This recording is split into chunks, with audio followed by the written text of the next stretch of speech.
Salut à toutes et à tous et bienvenue dans ce poste.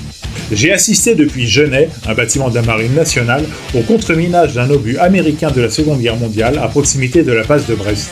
Cette opération, extrêmement rare en mer, est d'autant plus rarement ouverte aux journalistes et aux médias.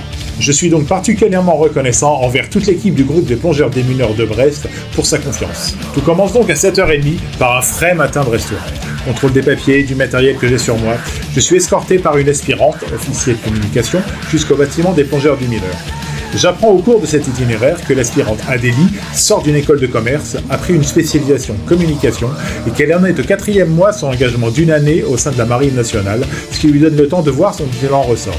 Elle envisage, pour le moment, un engagement plus long en tant qu'officier de communication embarqué à bord d'un bâtiment de la Marine nationale. La base de Brest n'est pas petite, c'est le moins qu'on puisse dire. Il nous faut une bonne dizaine de minutes en voiture pour rejoindre le bâtiment du bataillon de plongeurs démineurs. Invité par le personnel présent à partager son café qui me fait beaucoup de bien, je suis invité ensuite à participer au briefing, puis, comme il se doit, le dispositif de protection du public et des bâtiments est mis en place. Un moment critique nécessitera que l'ensemble des équipements radioélectriques soient éteints. C'est celui pendant lequel l'explosif qui sera utilisé pour la destruction de cet obus sera manipulé à bord du bateau. Au cours de ce briefing, dont vous apercevrez maintenant quelques images, j'apprendrai la méthode utilisée par les plongeurs pour neutraliser une telle bombe. Le principe est d'aller du moindre impact écologique comme potentiellement humain vers le plus impactant. La stratégie retenue pour cette bombe est celle des charges creuses utilisées pour lutter contre les chars. En résumé, des triangles de cuivre creux sont disposés à la surface de la bombe. Lors de leur explosion, ils se retournent sur eux-mêmes et coupent la munition, en la rendant ainsi inopérante. Le moment le plus délicat concerne le déplacement de cette bombe pour l'éloigner à la fois des personnes et des filons rocheux sous-marins. Cette opération, simple en apparence, consiste à gonfler une vache pour soulever la bombe du fond vaseux où elle repose, la déplacer jusqu'à son lieu d'inactivation, dégonfler la vache pour que l'obus rejoigne le sol.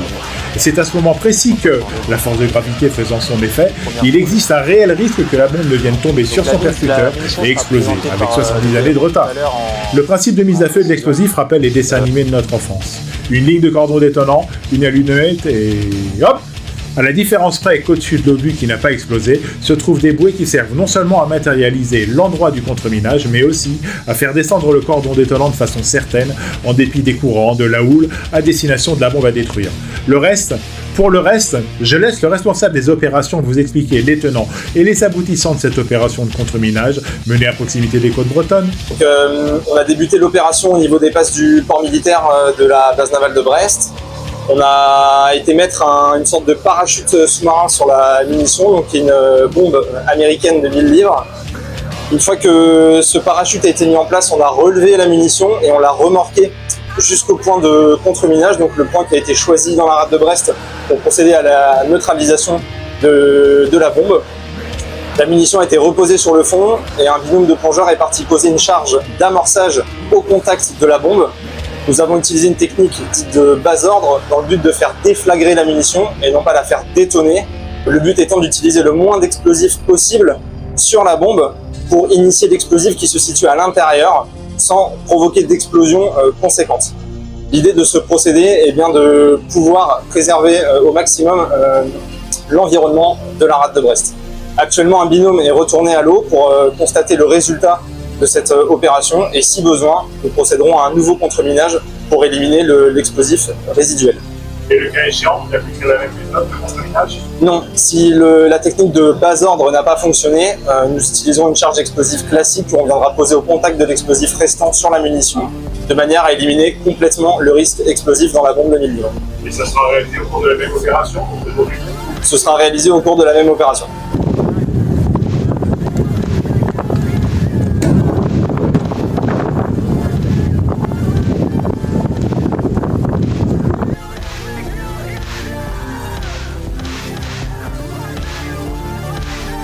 Voilà, donc la bombe a bel et bien explosé et nous l'avons tous et senti et entendu.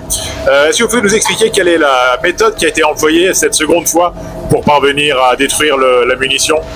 Donc pour cette deuxième méthode, les plongeurs se sont réimmergés avec un pain d'explosif assez conséquent pour aller le poser au contact directement de la bombe. Ce pain d'explosif a été amorcé par 2 détonateurs et donc l'explosion de ce pain d'explosif a permis d'initier l'ensemble de l'explosif qui était contenu dans la bombe et ainsi provoquer son explosion et donc sa neutralisation. Donc là, on est sûr à 100% que maintenant la bombe n'est plus là et qu'elle a bien été contreminée. D'accord, donc la toute première méthode qui consistait à découper la bombe en quelque sorte n'avait pas réussi, n'avait pas fait son effet, donc vous avez détruit totalement la bombe qui était présente. Tout à fait. Avec la première méthode, on s'attendait à retrouver, si ça avait fonctionné, à retrouver la bombe vide d'explosifs, puisque l'explosif qui était à l'intérieur aurait déflagré. Cette méthode-là n'a pas fonctionné. Donc là, on a été directement poser une charge explosive au contact de manière à faire complètement détonner la munition et qu'elle soit complètement éliminée. J'imagine que cette seconde méthode est plus agressive, ou en tout cas plus violente pour l'environnement. Vous pouvez nous en dire un petit peu plus sur l'impact qu'elle peut avoir sur le fond marin ou sur la faune marine? Très bien, donc le contreminage de cette bombe, effectivement, nécessite plus d'explosifs et donc provoque une explosion. En revanche, le point de contreminage qui a été choisi pour cette opération n'a pas été choisi au hasard. Il se situe dans une zone où l'impact a été mesuré et l'impact pour l'environnement est le plus faible possible. Par ailleurs, on utilise des méthodes pour éloigner la faune sous-marine avant de procéder au contreminage. Donc nous avons pu éloigner au maximum les poissons qui se situaient dans la zone. Par ailleurs, la veille visuelle du dispositif maritime, qui était quand même très conséquent, a permis d'être sûr qu'il n'y avait pas de cétacés dans la rade de Brest au moment du contreminage de la bombe. D'accord, et donc on n'a aucun impact sur les habitations ou sur les populations qui peuvent demeurer alentour non plus, j'imagine? Tout à fait, donc le choix de ce point, comme j'ai dit précédemment, permet de s'affranchir complètement du risque pour les habitations et pour la côte. Il a été choisi après une étude environnementale poussée, et donc il n'existe pas de veine rocheuse par exemple à cet endroit qui aurait permis, la veine rocheuse aurait entraîné l'onde de choc jusqu'aux habitations. Et donc là, le fait que ce point ait été choisi sur un fond de vase a complètement éliminé le risque que l'onde de choc, donc l'onde de détonation, gagne les habitations qui se situent aux alentours de la rade de Brest. D'accord, donc le point sélectionné par défaut, j'imagine, est prévu pour le pire des scénarios. Tout à fait. Le point a été choisi, c'est le point qui avait été retenu il y a quelques années pour le contreminage d'une mine allemande beaucoup plus conséquente et beaucoup plus chargée en explosifs, qui avait détonné dans la rade de Brest, qui avait été traité par le groupe des plongeurs des mineurs de l'Atlantique. Et effectivement, le point a bien été choisi puisqu'il n'y avait eu aucun impact sur l'environnement et aucun impact sur les pourtours de la rade de Brest. Eh bien, je vous remercie pour toutes ces informations, merci pour le transport, je vous souhaite du bon vent et bonne mer. J'espère que tu te seras autant amusé à regarder cette vidéo que je me suis amusé à la réaliser. Je remercie encore une fois le groupement de plongeurs des mineurs de Brest, l'aspirante Adélie et toute l'équipe de com de la préfecture maritime de l'Atlantique. Partage cette vidéo plutôt rare, abonne-toi à ma chaîne et n'oublie surtout pas, si tu trouves un obus, tu n'y touches pas. Si t'es sur l'eau, je te souhaite du beau temps et bon vent. Tu aimes ce que tu viens d'entendre? Alors n'hésite pas à republier, à liker et à t'abonner à ma chaîne.